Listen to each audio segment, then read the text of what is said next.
Can money buy you happiness? क्या ज़्यादा पैसा हमें ज़्यादा हैप्पी बनाता है? दोस्तों, इसका जवाब है हाँ और ना। कैसे, ये जानने के लिए देखिए ये कंप्लीट वीडियो, जहाँ पे मैं पैसा और हैप्पीनेस के बीच में क्या रिलेशन है इसकी बात करूँगा। मैं हूँ आपका फाइनेंस बडी डॉक्टर अभिजीत और आप देख रहे हैं आपका YouTube channel online Vidya, all for education, education for all. Financial education, stock market, investment, इसमें से किसी भी चीज़ में अगर आपको इंटरेस्ट है तो इस चैनल को अभी सब्सक्राइब करना। दोस्तों, हम में से हर कोई लगभग अपनी जिंदगी भर पैसे कमाने के लिए दौड़ते रहता है and it makes perfect sense as well. After all, पैसा ही हमें food, clothing, shelter, education, medicare और लग्जरी देता है। अगर आपके पास पैसे नहीं है तो आप आपके बेसिक नीड्स ही नहीं फुलफिल कर पाएंगे, और अगर हमारे बेसिक नीड्स फुलफिल नहीं होंगे तो क्या हम खुश रह सकते हैं? आपको आपके बच्चे की स्कूल की फ़ी पे करनी है मगर पैसे नहीं है। आपका बच्चा बीमार है लेकिन इलाज के लिए पैसे नहीं है। भूख लगी है मगर फूड खरीदने के लिए पैसे नहीं है, तो क्या आप खुश रह सकते हो? इसीलिए अगर ज़रूरत से कम पैसा हो तो इंसान अनहैप्पी हो जाता है, और इसीलिए पैसा होना बहुत ज़रूरी है। अब यहाँ पे सवाल ये है कि हैप्पीनेस को मैक्सिमाइज करने के लिए कितना पैसा होना चाहिए? क्या कोई अपर लिमिट है? मोस्ट ऑफ द केसेस में 50,000 रुपये कमाने वाला व्यक्ति 25,000 कमाने वाले से ज़्यादा खुश होगा, और इसीलिए हमें ऐसा लगता है कि 1 लाख कमाने वाला 50,000 कमाने वाले से ज़्यादा खुश होगा। करेक्ट? एक्चुअली में नहीं। एक समय के बाद ज़्यादा पैसा ज़्यादा हैप्पीनेस नहीं दे सकता। 1 लाख कमाने वाला व्यक्ति 50,000 कमाने वाले से 2 गुना खुश नहीं हो सकता। क्यों? आइए जानते हैं। आपके और आपके 10 क्लासमेट्स ने एक कंपनी में अप्लाई किया। वहाँ पे 3 जॉब पोजीशंस है। ए, जिसमें आपका सैलरी है 40,000 और आपके क्लासमेट्स का है 20,000। बी, जहाँ पे सबका सेम है मतलब 50,000। और तीसरा, जहाँ पे आपका सैलरी है 60,000 और आपके फ्रेंड्स का है 1,20,000। कौन सा पोजीशन आपके हैप्पीनेस को ज़्यादा मैक्सिमाइज करेगा? आपको लगता होगा सी, जहाँ पे मैक्सिमम सैलरी है, मगर नहीं, क्योंकि हर मंथ जब सैलरी आएगा आपके फ्रेंड्स को आपसे 2 गुना सैलरी मिलेगी। वो आपसे ज़्यादा लग्जरी एंजॉय करेंगे, आपसे महंगे होटल में जाएंगे, आपसे बेहतर घर में रहेंगे और आपसे बेहतर कार में भी सफ़र करेंगे। कुछ महीनों के बाद आपका पैसा आपको हैप्पीनेस देना बंद कर देगा। तो यहाँ पे सही आंसर है ए आपको ज़्यादा हैप्पी बनाएगा क्योंकि आप दूसरों से ज़्यादा कमा रहे हो। This is human nature. हम हमेशा कंपेयर करते हैं। अगर आपको किसी टेस्ट में बी ग्रेड मिला और बाकी सबको सी, तो आपको ज़्यादा खुशी होगी, मगर आपको बी मिलता है और बाकी सबको ए, तो वही ग्रेड आपको दुखी बनाएगा। हम हमारे पैसे से कितना खुश है ये डिपेंड करता है कि हमारे कंपैरिजन में हमारे दोस्त, हमारे रिलेटिव, हमारे कलीग्स हमसे कितना ज़्यादा या कितना कम पैसा कमाते हैं। ये बहुत ज़्यादा पैसे वालों के साथ भी होता है। कोई अगर महीने का 1 करोड़ कमाता है और उसके फ्रेंड्स 5 करोड़, तो वो दुखी रहेगा, हालांकि वो वर्ल्ड के टॉप 1% में आता हो। तो अगर टॉप ग्रेड ए है और आप उसे हासिल करते रहते हो तो शायद आप खुश रहोगे, मगर पैसे के साथ चीज़ें थोड़ी अलग है।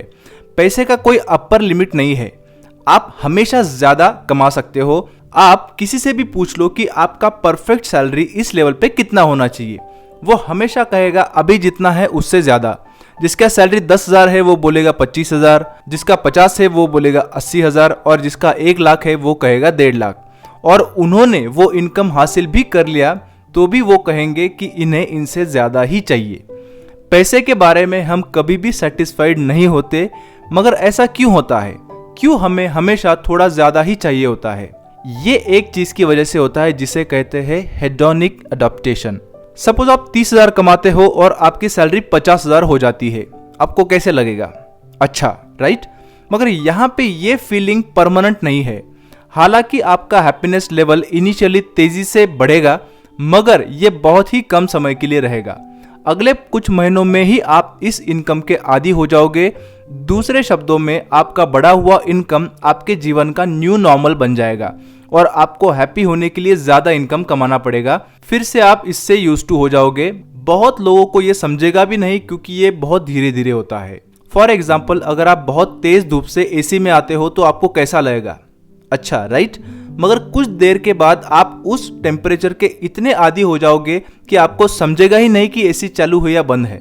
थोड़ी देर पहले जो फ्रेश और ठंडा लग रहा था वो अचानक नॉर्मल बन जाएगा। और एग्जैक्टली यही होता है जब आप पैसे या उससे कोई चीज़ खरीदते हो। अगर आप कोई नया कार खरीदते हो तो आपको कुछ दिन बहुत अच्छा लगेगा, मगर कुछ ही दिनों में उसका नयापन चला जाएगा। आपको उसे चलाने में अभी उतना मज़ा नहीं आएगा जितना पहले दिन आता था।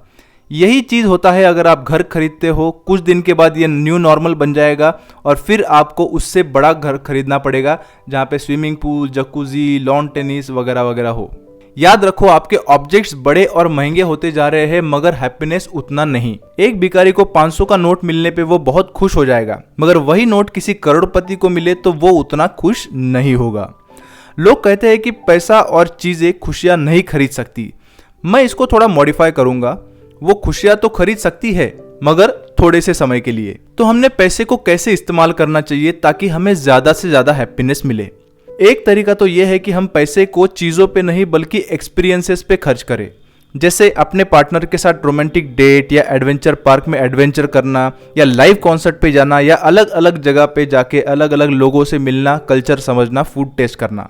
दूसरा तरीका है दूसरों पे खर्च करना। ये थोड़ा अजीब लग सकता है मगर स्टडीज दर्शाती है कि लोग अपने पे खर्च करने के बजाय दूसरों पे जब खर्च करते हैं तो वो ज़्यादा हैप्पी होते हैं। कितना पैसा और कैसे ये मायने नहीं रखता, देने का फीलिंग इंपॉर्टेंट है। तीसरा और सबसे बेस्ट तरीका है अपने पैशन को फॉलो करो। जो आपको पसंद आता है वही करो, भले ही उसमें से कम पैसे कमाओगे मगर खुश ज़रूर रहोगे। बुक पढ़ना है, गार्डनिंग है, स्केटिंग करना है, सिंगिंग, म्यूजिकल इंस्ट्रूमेंट बजाना एटसेट्रा। इन चीज़ों के लिए समय निकालोगे तो ज़्यादा खुश रह पाओगे as compare to earning a lot of money. तो फिर से मैं वही सवाल पूछता हूँ, can money buy you happiness? क्या ज़्यादा पैसा हमें ज़्यादा हैप्पी बनाता है? आपको क्या लगता है कमेंट बॉक्स में ज़रूर डालना, क्योंकि इसका आंसर हाँ या ना जितना सिंपल तो बिल्कुल भी नहीं है। मैं आशा करता हूँ कि आपको पैसा और हैप्पीनेस के बीच का रिलेशन समझ में आया होगा। वीडियो पसंद आया होगा तो जाते जाते लाइक और शेयर करते जाना। फिर मिलेंगे एक नए वीडियो के साथ। This is your finance friend doctor Abhijit, signing off until we meet again.